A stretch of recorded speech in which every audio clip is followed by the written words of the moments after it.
Well, hello, everybody. It is Wednesday, January 25th. Can you believe the first month of 2017 is almost gone? Wow. I thought 2016 flew by. 2017 is on that Usain Bolt track, man. I mean, they are. It is hauling. Welcome. This is the Promotional Malpractice Live Chat. My name is Luke Thomas. You might know me from MMA fighting and a few other places. Thank you so much for joining me. I appreciate it. Today on the podcast, we will get to, of course, UFC on Fox 23, which I don't quite know why I'm really excited for, but I guess I am. I'm very, very excited. I don't normally say that. Like, for a non-big pay-per-view, I don't get too amped up, but for some reason, I'm really excited for this one. And we're fresh off the heels of Bellator 170, Tito versus Chael, which was a very Bellator event, if you know what I mean. There's a lot of news and notes going around. Michael Bisping doesn't want to fight Yoel Romero, wants a big check. Tyron Woodley's out there still preaching his cause. Nate Diaz thinks he's been on the shelf too long, and 1,000 other things. Is JDS fighting Stipe Miocic? We don't know. Lots to get to. Plus, there's Submission Underground 3 this weekend. There's a lot going on, even if it is a relatively quiet-ish weekend in the sport of mixed martial arts. Best place to get your questions in, of course, is going to be at MMAfighting.com. Comments that turn green get priority, but not exclusivity. Let me do this. Do you all want a T-shirt update? A real one, because I know Jeremy the hater botter thinks they're not real. I am going to pay for them today, which means they should be available in 3 weeks, and they will be available on MMA Warehouse. So there you go. That's a real thing. I will pay for them today, and in 3 weeks you'll be able to get them on MMA Warehouse, where you got like the MMA Beat shirts. I think Ariel had his own one up there. They'll fund 2 causes, an animal shelter here in your nation's capital, and then another animal shelter overseas. So that's what it'll go to. I won't get a dime of it, and you guys will get to have the shirts. So there you go. When the link is live, I'll, of course, let everyone know. But there is your truth. Yay! For the first batch, they will be in limited supply. But we'll see how the first batch sells. If it does well, then we'll make many different batches. And yes, I am having Coke Zero today because I am out of caffeinated beverages to drink. By the way, I did that 23andMe genetic study. Have you guys ever done that? You spit in a tube. It's like Ancestry.com, well, it's a little bit more involved. First of all, I had a higher percentage of Neanderthal DNA than I'm comfortable with, which means I'm probably prone to diseases. But I got marked for a number of different, I got measured, I should say, and tested for a number of different conditions related to what kind of genes you could pass on in reproduction. I don't have any of those. But I had a few different interesting gene markers, one of which was that I have a gene marker for a higher caffeine tolerance, which means I will probably be able to drink more caffeine than the average person and might even, in fact, need it. So I didn't realize that. So I don't feel caffeine quite the same way that other people do. Who knew? All right. Let's get to that with the, what you call it, out of the way.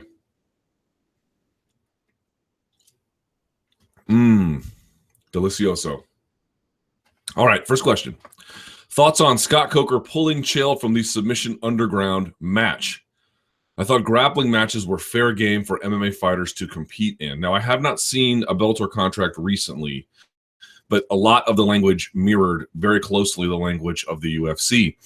And in that language, it states any kind of martial arts exhibition or competition, they have sole promoter unless otherwise noted. And I think if there was a Bellator fighter who wanted to compete at the upcoming, I don't know what the, let's say they want to go to, what's the next big one in my area? So it's the one in Raleigh. It is the Toro Cup. If you want to go to the Toro Cup, you could do that, right? No problem. Probably wouldn't care. But Chael is not your average ordinary fighter. There's a contractual provision stipulating that they can forbid this. And just think about how his week would have gone. This is Bellator's vantage point, I'm assuming. He lost to Tito, which is fine. I don't think in and of itself that's so bad. But if you watch the Monday Morning Analyst, you probably, or even if you didn't, you probably came to one of 2 conclusions. One, some of you believe that it is fixed. And even if you don't believe that, you don't believe that Chael looked all that great for a variety of different reasons. And I think I subscribe to the latter of those 2 theories, that a guy who's older against a guy who is underrated, frankly, only in the sense of, I mean, yes, he's 42 on his last fight, but everyone had mocked Tito so mercilessly they forgot that he actually had some ability. And it looked like he was fighting clean when who knows how long he was not fighting clean, and that he just looked poor, and it was just not a full effort from him. You didn't see just this ferocity to get out of things that you typically see. He just didn't fight all that hard. And I think if you had that on a Saturday, then he gets cut from The Apprentice, which is not the end of the world, and he gets cut for cheating. Now, I actually wound up and going back and seeing why he got cut for cheating. I actually thought what he did was great, but they have to be all pearl clutching on these reality shows, I guess. I won't spoil it for you, but I didn't think it was that big a deal, but it was technically cheating, I guess. So then he gets cut from that for cheating, and then he would go against Gary Tonin, who he would have a considerable size advantage over. Gary is not a big guy, but who he have a considerable skills differential in. Gary would, I think, chew him up. And so that would be a real bad week for him competitively, and it would be a real bad week for Bellator from appearances. And who knows, man? Gary's not one of these guys who hits a lot of rear naked chokes or guillotines. He hits a lot of inside heel hooks. He hits a lot of knee bars. He can do some damage. So I can see why Bellator exercised that clause. It's not one they've exercised a lot. It's not one you can accuse them of essentially being ironclad or not understanding. A lot of these guys go and compete in other tournaments as it relates to keeping themselves fresh and at the highest level that they can be. But this seemed to be more like trying to plug a hole promotionally that had nothing really to do with preparing for an elite competition. This was just we're out of options, let's think of something. And I understand why Chael would go that direction, but I can understand why Bellator did what they did. And now, here's the other part of that conversation. If you're a fighter and you're watching this, you're probably saying, okay, I can understand why Bellator did that, but nevertheless, to me, it matters more to have say over my own career and not be at the whim of a promoter who can stop me from doing these things outside of contact that has nothing to do with them. I am, after all, an independent contractor. And I can understand that perspective very much as well. But unless you negotiate that in, either collectively or individually, what is there really to say about this? That's sort of my overall perspective on it. Okay. Follow-up question. Is Bellator really on the rise? Luke, although many analysts maintain the fact that Bellator is currently experiencing its best years, I'm really not convinced of this sentiment in terms of major draws. Tito versus Chael drew great ratings for the promotion, but Tito is now retired and Chael's stock has dropped significantly. I'm not so sure about that. It hurt him, sure, but I don't know that it can be rehabilitated. One of Bellator's biggest stars, MVP, recently had an underwhelming performance that ultimately turned off many fans to his appeal. The rematch between Rampage and King Mo has been made, but the first fight turned out to be much more boring than advertised. It was also a devastating loss when their biggest draw, Kimbo Slice, passed away back in 2016. That's certainly true. Aside from perhaps Fedor, there doesn't seem to be any other stars that can consistently garner the high ratings that Tito Ortiz and Kimbo Slice were able to. What exactly leads people to believe that Bellator has a bright future ahead? This is a very good question, and it's one I've struggled with as well. A lot of the issues you raise are really important. Number one, Tito did some really big events for them. He was part of that Rampage versus King Mo card, obviously on the Bonner fight. Obviously, he was part of the first Dynamite card, right? He was good for them. Obviously, he was part of this card as well. Like, he has been a big help for them. Can we just take a second back and also examine this for just a second? I don't feel like we ever talk about this. Tito going to Bellator when it was first announced was like a bit of an afterthought, if not a joke, if not greeted with silence. And in the end, it wound up being really great for him. Really great for him. Let me pull this up here real quick, just to take a look at his resume, just so I'm very clear about what this says and what it doesn't. This is Tito Ortiz's Bellator run. So he remember, he lost to Liddell, drew with Evans, then lost to Machida, then Griffin, then Hamill, beat Bader in that surprise UFC 132 guillotine, then lost to Rashad badly, then lost to Little Nog badly, then lost to Forrest relatively badly. Then comes out of Bellator 120. He was supposed to fight, Rampage and all that stuff fell apart. Then he fought Alexander Shlemenko, crushed him. Fought Bonner, beat him. It wasn't the greatest fight, but it did well. Lost to Liam McGarry at Bellator Dynamite, the first ever, which was fine because, Liam's a better fighter. And then just beat Chael. Like, he had 2 fights in 2014, a fight in 2015, and a fight in 2017. Now, it's not an overly competitive schedule, but going to Bellator for Tito made a ton of sense for both parties and worked out great. Like, Tito made a great choice going there. I don't know how anyone can argue. I would not put it on the same level, not even close to Thierry Henry leaving Premier League and going to MLS for the terrible Red Bulls, because you can make a clear argument that Thierry Henry was the best, or I should say is the best MLS player ever. Now just think about that. But the point being is, in transitioning to this lesser league, he was able to contribute a lot for that team and for that the league itself, for the sport itself, and was able to still do a lot for himself as well. And I think in a very macro version, because the more you zoom in, it's not nearly the same. I don't think Tito is the best Bellator fighter ever by any stretch of the imagination, but nor was he. What Thierry Henry did in for Arsenal is, one of the best players ever. But you get the idea that there is something to be said for he went to this lesser league, and it was both. And again, for Tito, it was more rehabilitative, which I think he needed to be. For Thierry, it's just get some extra cash while he still could beat up on these scrubs. But the point being was there was a real mutual benefit. There was this. Even with his declined performance, he was still able to be competitive with what they had, and he was able to make it work for the kind of audience that they're trying to covet. And I just feel like that second act in his career, the Bellator act, was so smart for Tito.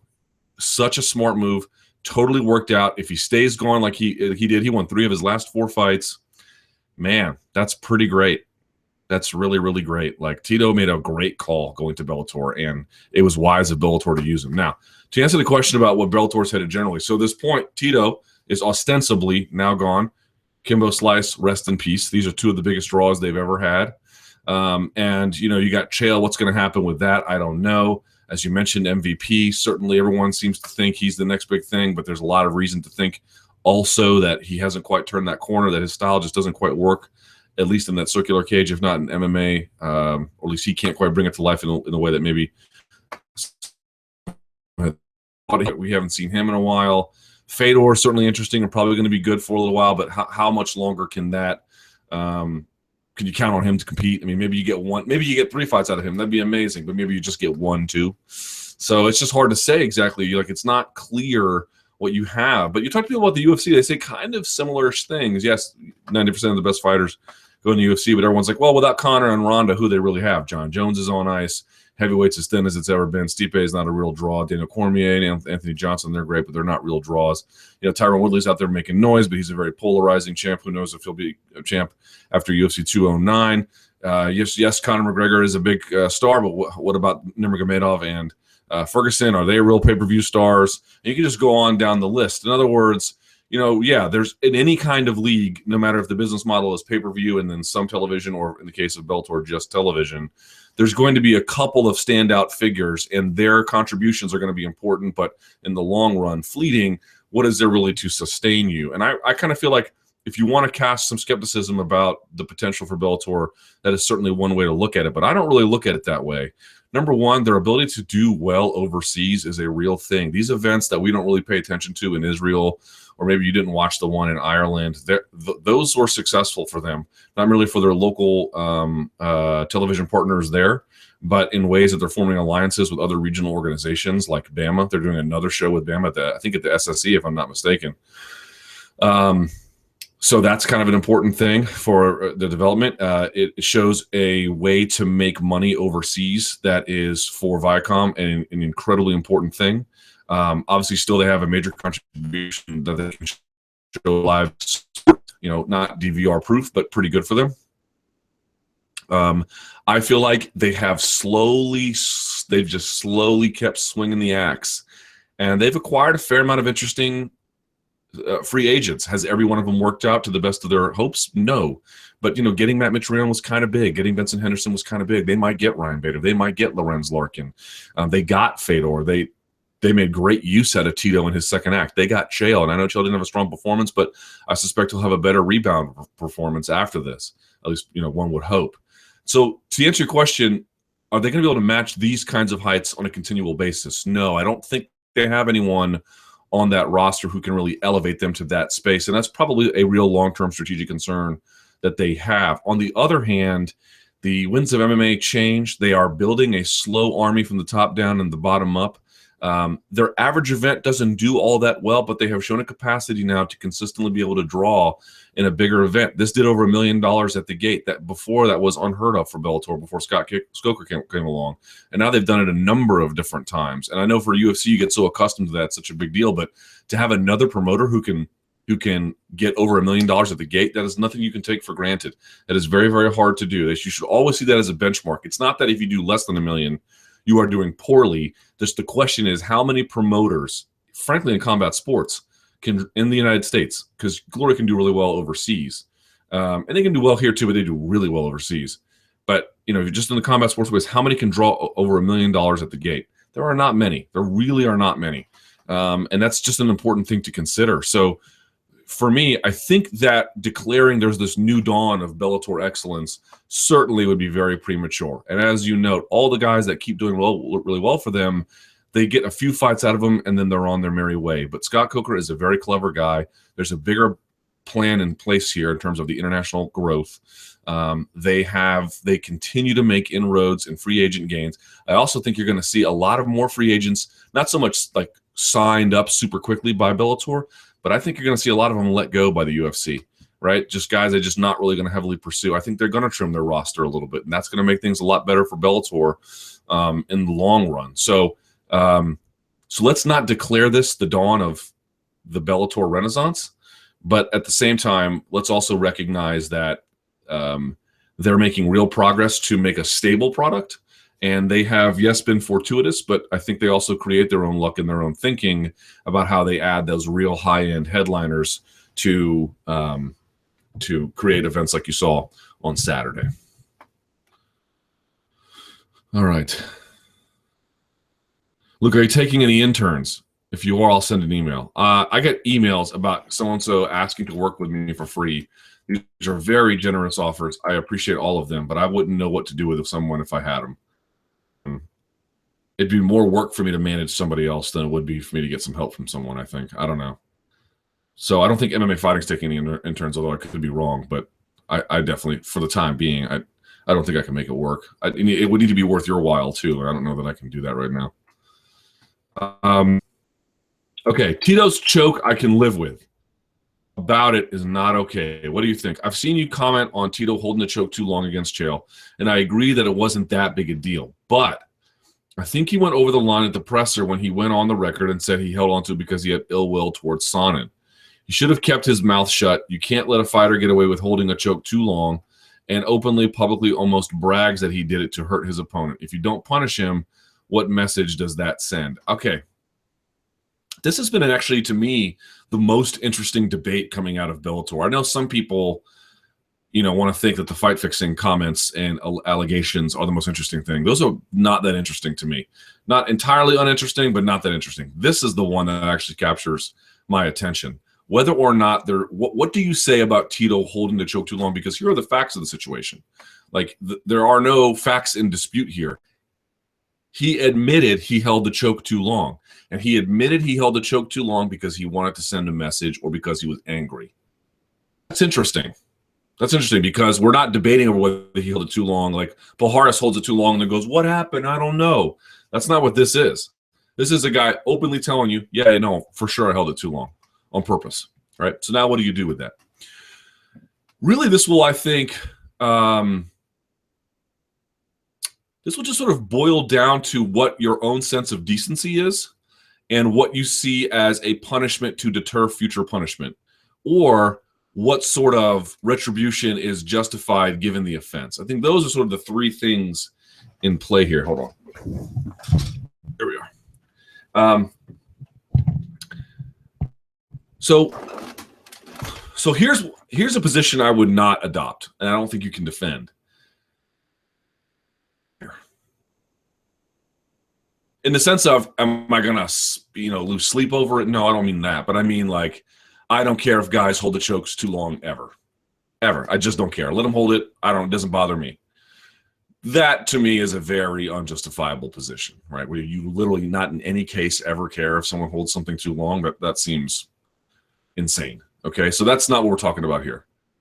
For me, let me tell you how I view this one, and you're certainly welcome to disagree, but this is sort of where I come down on it. Number one, he was asked a question and he was honest about it. What would you rather him do? Would you rather him say, no, I didn't realize, I just didn't see John there, or I didn't see the tap, or I didn't feel the tap? You want him to lie to you? I'm not going to commend Tito for holding the choke too long, but I am going to commend him for manning up to holding the choke too long. Like, at least he's honest with you. That's what you want. How many times have you heard? I saw John Fitch today, and I told him I had a bone to pick with him. Not like a real one, but the point being was I had an interview with him before his Jake Shields fight. He was like, oh, yeah, I'm going to fight 10 more years. Yeah. And then after the fight, he was like, oh, my MRI was sketchy. I don't know if I'm going to do this anymore. And I understand why he couldn't say that before the fight. But at the same time, it's just like so many of these pre-fight interviews, guys are just da-da-da-da-da-da. They're just saying stuff just to get through it because they have 50 phone calls to make that day. Here's a case where a guy at the end of his career is telling you the truth too long on purpose. Okay, I appreciate that candor. That doesn't absolve him from blame. I'm just sort of noting it.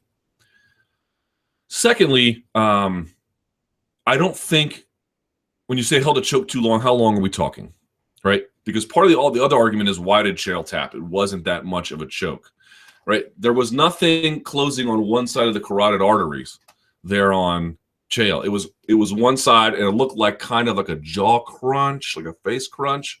It's really hard to tell because the ear was in the chest, so it's the ear in the chest, but it's not. He didn't have both sides, so I'm sure it was painful, and I'm sure Chael tapped for a reason.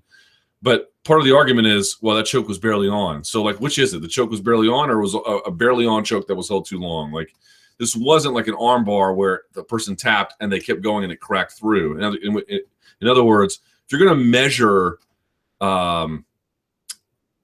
the malfeasance here, it seems to me that the way in which you do that is, one, the length of how much it went on past the tap, and B, the damage incurred.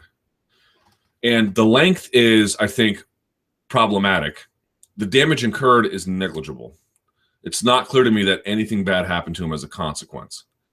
And that's not merely something you measure after the fact, right? In other words, the point being is, imagine you had someone in an armbar and you knew it was in and you felt the tap and then you kept going to break it, right? That to me is really egregious.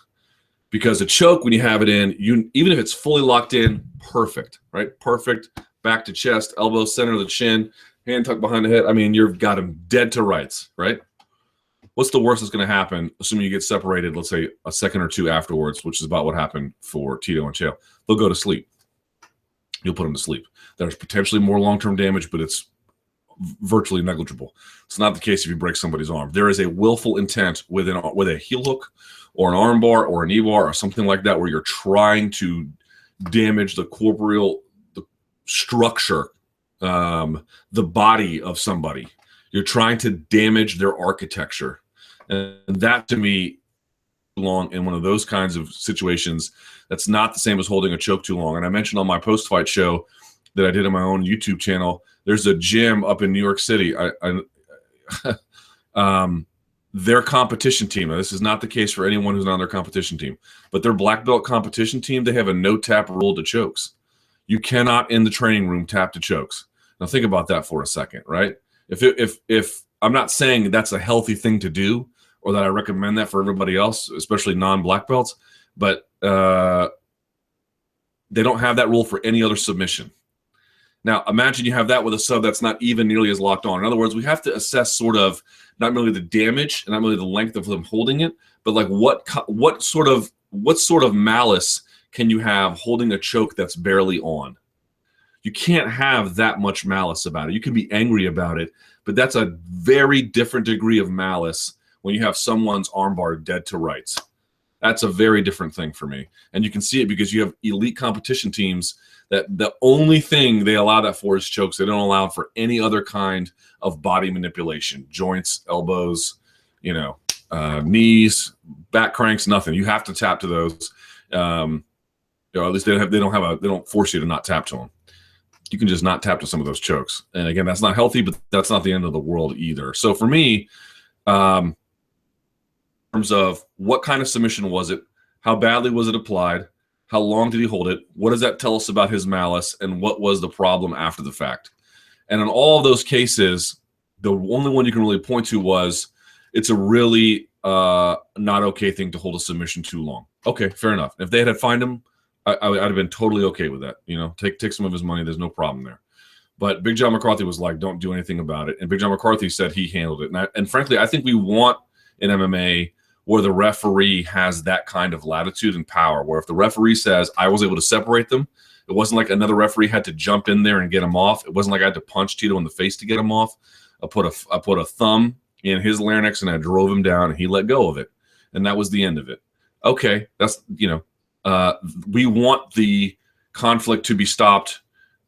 And by that, I mean the dispute over whether or not this is a problematic thing in as earliest stages as possible. If the referee can stop it before the commission wants to get involved, that I think is something we should cheerlead. I think that I don't trust these commissions to met out justice in a helpful way for the most part. I trust Big John McCarthy far more than that to say if nothing needs to be done, I'm going to listen to Big John because I really trust his judgment there. I think if he felt like there was some real despicable evil act that had taken place, he probably would have done something about it. But giving fighters latitude, I think, is important. And there was another guy who I think his name was Ryan Pitt. He was a doctor who used to write for Sherdog, and he had an article, and I got to find it. But what he was basically saying was when these guys are in the middle of fights, we talked about Alistair Overeem getting dropped and then coming up and being like, oh, Miocic tapped, and then you show him the video, and he's like, you couldn't quite remember it. I'm not even talking about that. I'm talking about guys, when you're in the middle of a fist fight, the amount of chemicals washing over your brain to help you through this incredibly dangerous activity, I don't know that guys are really thinking all that rationally. I mean, they're not thinking so irrationally that they forget all their training and they just go in there and wing punches with their eyes closed. They don't lose their capacity to reason completely, but at the margins, things begin to fray a little bit. I think having a little bit of forgiveness for guys. Now, I understand Tito went and admitted it, but I think just generally having understanding that guys are not going to act like themselves in cases like that is also something to take into account. Tito admitting it later that he did it sort of doesn't help that argument altogether, but if a guy after a fight is over does a crotch chop or something, right after a fight is over, I just don't think they're thinking clearly. They're different people. They're different people during a weight cut. They're different people not during a weight cut. So I just don't get too angry about it. But in the end, for me, I just don't know that it really made all that much of a difference ultimately in the health of Chael Sonnen. Big John McCarthy was able to act quickly. I don't think there's a whole lot of malice in that one. Some, but not a whole lot. And in the end, I don't know that not finding Tito is going to encourage other guys to do it more. That's not the read on this that I get. I don't think all of a sudden guys can be like, you know what? It's like a fence grab. You can just do it. Maybe if it is, we can revisit this conversation. But for the time being, I just don't see a whole lot of reason to get. You can be a little bit angry at Tito. I think having a little bit of anger towards him is fine, but a lot. All right, mandatory title defenses for Bisping, Connor, and others. I am glad someone is asking about this.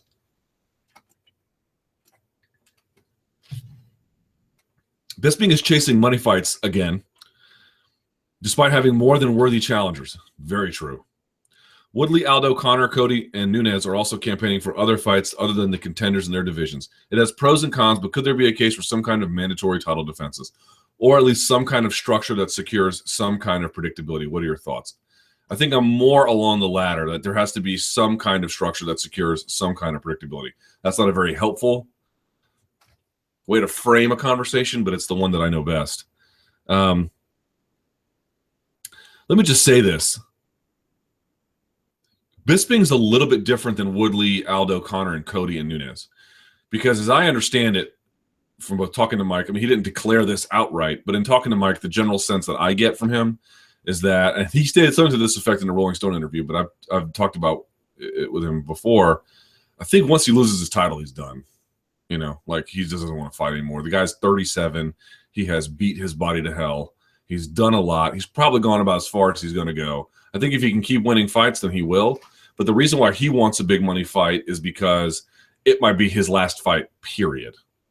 I'm a little bit more sympathetic to that. On the other hand, he just got the Dan Henderson fight, a guy far outside the contendership. And, you know, how many of those special fights do you want? Or do you think a person should get? So I'm a little bit more sympathetic towards Michael because of those concerns. His is more understandable. Someone like Cody Garbrandt, it's like, I love Cody, but you're 25. You got work to do. Same with Amanda Nunes. I mean, maybe she has a few fights left because she wants to raise a family. I can understand that. But even then, look, if there's no contender, that obvious one that makes sense, and you got a nearby weight class that you could easily move up to and do something else for, you know, those are situations where you can discuss it. But I don't know how many times we have to see this. These guys doing these fights like this creates chaos in the divisions after the fact. And everyone wants to pretend that it doesn't do that. It does do that. That's not a reason to never do them. That's a reason to seldom do them. And maybe 205 was the right one, right? It made a lot of us happy, and it accomplished something really great for the sport. So I'm not going to cry about it. But I just mean it needs to be something like that before you can really do it. And I don't feel like in any of these situations that's what we have. Now, as I mentioned before, some of this belly aching that we have, you and me, needs to be put to bed a little bit because ultimately Woodley is fighting the number one contender 2 fights in a row, and Cody's going to fight TJ Dillashaw, the number one contender, and we'll see what happens with Amanda Nunes. She might fight Holm or Durandamy, but if she fights Shevchenko or Pena, depending who wins this weekend, that'll be that too. And Connor, I mean, I don't know who he's going to fight next. Maybe it's Woodley, but if it's Nurmagomedov or Ferguson, then you can say that, okay, like these guys might go out and publicly lobby, but ultimately what's happening is that very few of these are being made. And so I'm not saying let your guard down, but I am saying let's not panic until more contenders are just routinely, and I mean more than what's happening now, like routinely getting ignored. So I think Bisping should fight Romero, and I think that could be a great co-main event. It could even be a great main event, and you're going to get Woodley versus Wonderboy 2. We'll see what happens with Aldo. We'll see what happens with Connor. Cody's got his hands full, and Nunes is about to have her hands full. So we'll see. But in terms of creating some kind of structure, I just feel like this needs to be negotiated with the promotion, right? And we mentioned it with Connor before a little bit. Connor wanted to keep his featherweight belt and not defend it, and that's okay up to a point, especially if you're healthy. But if you're healthy and you're competing and you haven't defended it in a year, they should take that away from you and then automatically create a number one contenders match, right? Things like that, I think, should be created. And that's a pretty wide latitude, right? You got a full year to sit on this thing. That's pretty good, right? So that's sort of what I'm looking at. But I wouldn't want to have super strict guidelines either, because that could get in the way of interesting fights or ones that might make a little bit more sense in the long run. Like, for example, Cody Garbrandt wasn't the number one contender, but he got that fight, ultimately made sense, and now you've got another great fight on your hands. So I would want to live in a world where you could match make like that. DC Sports, as a sports fan, which is more devastating, the fall of RG3 or the fall of Gilbert Arenas? Definitely RG3. Agent Zero had a love-hate relationship with everybody here. All right, true, false. Habib Tony doesn't go to the judges. Ooh, that's a good question.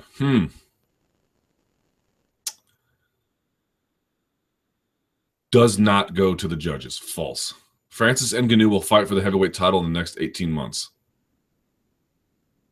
He's got a big test on Saturday. I'll say true, but I don't really know.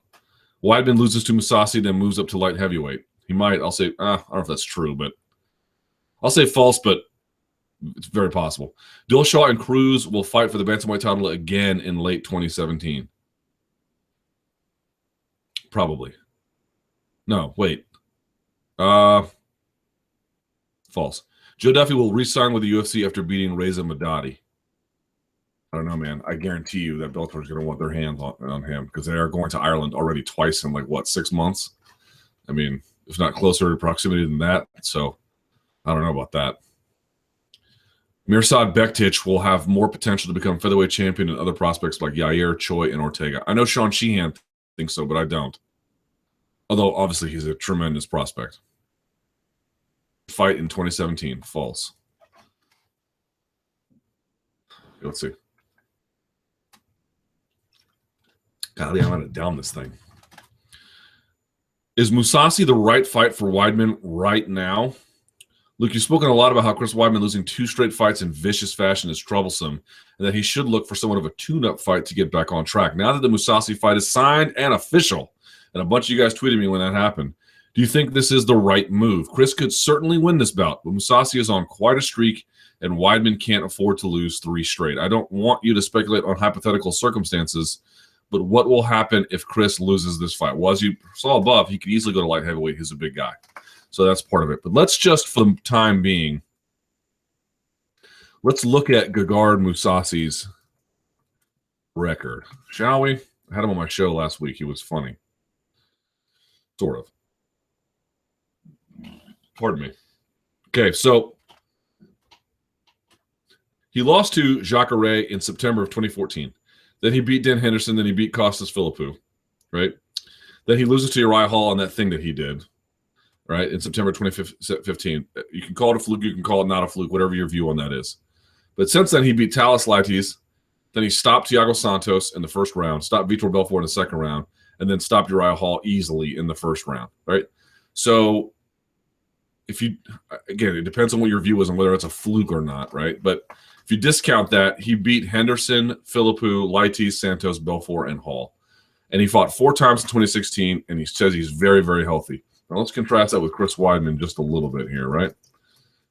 How many times did he fight real quickly in 2016? 4 times. In 15, 3 times. In 14, 3 times. That's a pretty active schedule, okay? So let's look at Chris Weidman. So Chris Weidman had 2 fights in 2013, 1 fight in 2015. Excuse me, 1 fight in 2014. I apologize. He had 2 fights in 2015. One was a Vitor Belfort win, and the other one was the brutal loss to Luke Rockhold. And then he had 1 fight in 2016 where he got brutally KO'd in that one.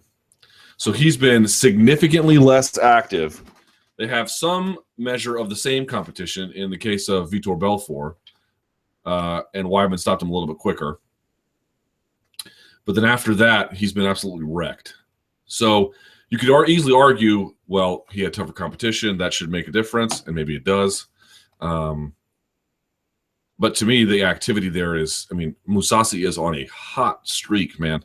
He is right now at the best he's been in a long time, not merely because of who he has beaten, but if you speak to him, you know, he was dealing with, especially when that second Jacare fight, a ton of different injuries that he says have now healed, including his knee. He just feels a lot better. He acknowledged that Weidman's going to be a better wrestler and a bigger, potentially even stronger guy, but that he just has a lot of answers for him.